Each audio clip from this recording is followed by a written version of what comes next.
तुमची खाजगी माहिती सार्वजनिक करणे गुन्हा आहे का? प्रायव्हसीच्या बाबतीमध्ये कायदा काय आहे? इन्फॉर्मेशन टेक्नॉलॉजी ॲक्ट, भारतीय न्यायसंहिता, डी पी ॲक्ट 2023 या संदर्भातले हे कायदे आहेत. नमस्कार, मी आपला वकील मित्र ॲडव्होकेट कैलास नाईक. कायद्याचं म्हणजेच तुमच्या फायद्याचं बोलूया, तुमच्या हक्काच्या कोर्ट कचेरी या यूट्यूब चॅनलवर. आजचा विषय हा प्रत्येक मोबाईल वापरणाऱ्या नागरिकांसाठी अत्यंत महत्त्वाचा आहे. आपण आज जाणून घेणार आहोत की गोपनीयतेचा अधिकार म्हणजे काय, कोणती माहिती ही खाजगी माहिती म्हणजेच पर्सनल इन्फॉर्मेशन मानली जाते. मोबाईल नंबर, आधार क्रमांक, पॅन कार्ड, बँक तपशील, वैद्यकीय माहिती, व्हॉट्सअप चॅट किंवा खाजगी फोटो सार्वजनिक केल्यास कोणते कायदे लागू होतात?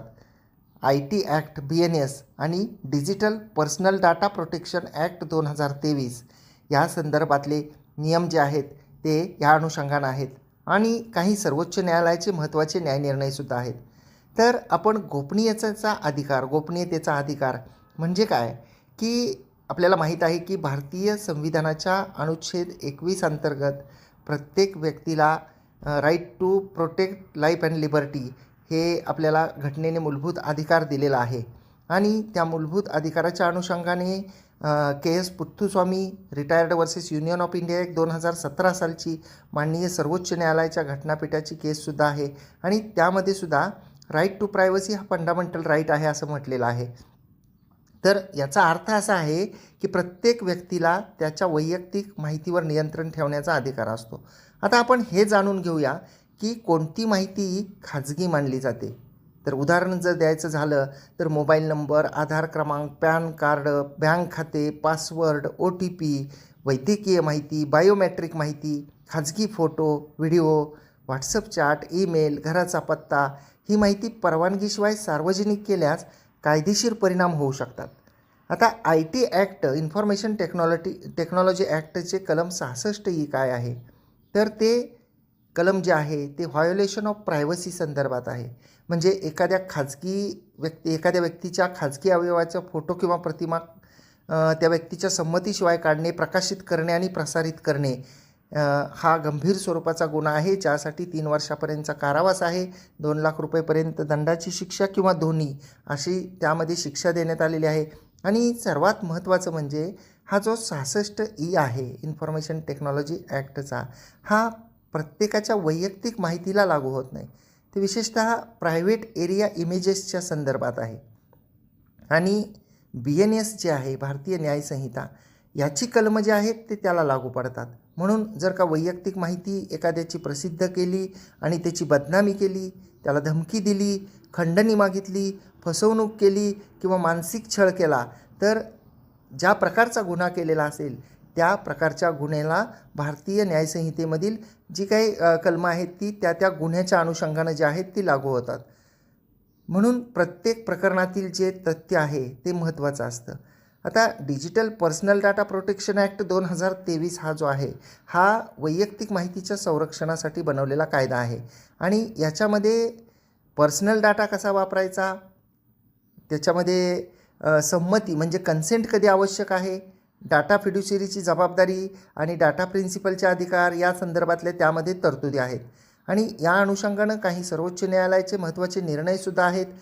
जसं की मी आत्ताच सांगितलं की justice KS Puttaswamy retired versus union of India 2017चा हा केस लॉ आहे. आणि Rajagopal versus state of Tamil Nadu 94 सालचा हा निकाल आहे महत्त्वाचा सर्वोच्च न्यायालयाचा, ज्यामध्ये असं म्हटलेलं आहे की एखाद्या व्यक्तीच्या खाजगी जीवनात विनाकारण हस्तक्षेप करता येत नाही. दुसरा एक आहे people's union of civil liberties PUCL versus union of India. केंद्र सरकारच्या विरुद्ध केस दाखल करण्यात आली होती फोन टॅपिंगवर. याच्या संदर्भामध्ये सर्वोच्च न्यायालयाने महत्त्वाची मार्गदर्शक तत्त्वे देऊन टिप्पणी केलेली होती. 97 सालचा हा केस लॉ आहे. आणि Selvi versus state of Karnataka हा सुद्धा 2010चा सर्वोच्च न्यायालयाचा केस लॉ आहे, ज्यामध्ये नार्को टेस्ट असेल, पॉलिग्राफ आणि ब्रेन मॅपिंग ह्या ज्या टेस्ट्स आहेत या त्या व्यक्तीच्या संमतीशिवाय करता येत नाहीत असं यामध्ये म्हटलेलं होतं. आणि Kharak Singh versus state of Uttar Pradesh हा सुद्धा एक 1963 सालचा केस लॉ आहे. त्याच्यामध्ये वैयक्तिक स्वातंत्र्य आणि गोपनीयतेच्या संकल्पनेचा प्रारंभिक जो पाया आहे तो घालण्याच्या अनुषंगानं तो न्यायनिर्णय दिलेला होता.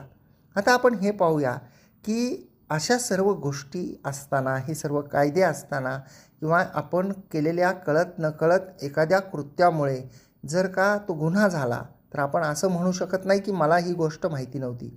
कारण कायद्याचं अज्ञान हा बचाव होऊ शकत नाही, हे आपल्याला माहीत आहे. Ignorance of law is not excused, त्याला माफी नसते. गुन्हा घडला. आता नागरिकांनी या संदर्भामध्ये काय काळजी घेतली पाहिजे हे सुद्धा आपण पाहिलं पाहिजे की कोणाचाही मोबाईल नंबर असेल तो त्याच्या परवानगीशिवाय पोस्ट करू नका. खाजगी फोटो व्हिडिओ फॉरवर्ड करू नका.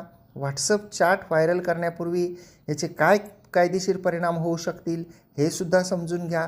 आणि सोशल मीडियावर पोस्ट करत असताना अनेकदा विचार करा, आपली एखादी पोस्ट सामाजिक किंवा जातीय भावना भडकवणारी असेल, आपल्या एखाद्या पोस्टमुळे दोन समाजामध्ये, दोन धर्मामध्ये तणाव वाढत असेल, तर त्या अनुषंगानं सुद्धा गुन्हा हा दाखल होऊ शकतो. त्यामुळे सोशल मीडियावरील एक चुकीची पोस्ट जी आहे ती आपल्यावर फौजदारी गुन्हा दाखल करण्याचं कारण ठरू शकते. म्हणून इतरांच्या गोपनीयतेचा आदर करा आणि स्वतःच्या अधिकाराची सुद्धा आपण जाणीव ठेवा. आणि आपल्याला जर हा व्हिडिओ आवडला असेल तर या व्हिडिओला एक लाईक करा, शेअर करा. कोर्ट कचेरी यूट्यूब चॅनलला अद्याप सबस्क्राईब केलेलं नसेल तर सबस्क्राईब जरूर करा. बाजूचं बेल आयकॉनचं बटन दाबा, म्हणजे व्हिडिओचे नोटिफिकेशन आपल्यापर्यंत पोहोचतील. आपण जर हा व्हिडिओ फेसबुक इंस्टाग्रामवर पाहत असाल आणि अद्याप जर का आपण फॉलो केलेलं नसेल, आमचे फेसबुकचे प्लॅटफॉर्म्स जे आहेत, प्रोफाईल्स, पेजेस, याला इंस्टाग्राम कोर्ट कचेरी ऑफिशियल याला फॉलो केलेलं नसेल तर फॉलो करा आणि त्या ठिकाणी सुद्धा या व्हिडिओला लाईक आणि शेअर करा. धन्यवाद.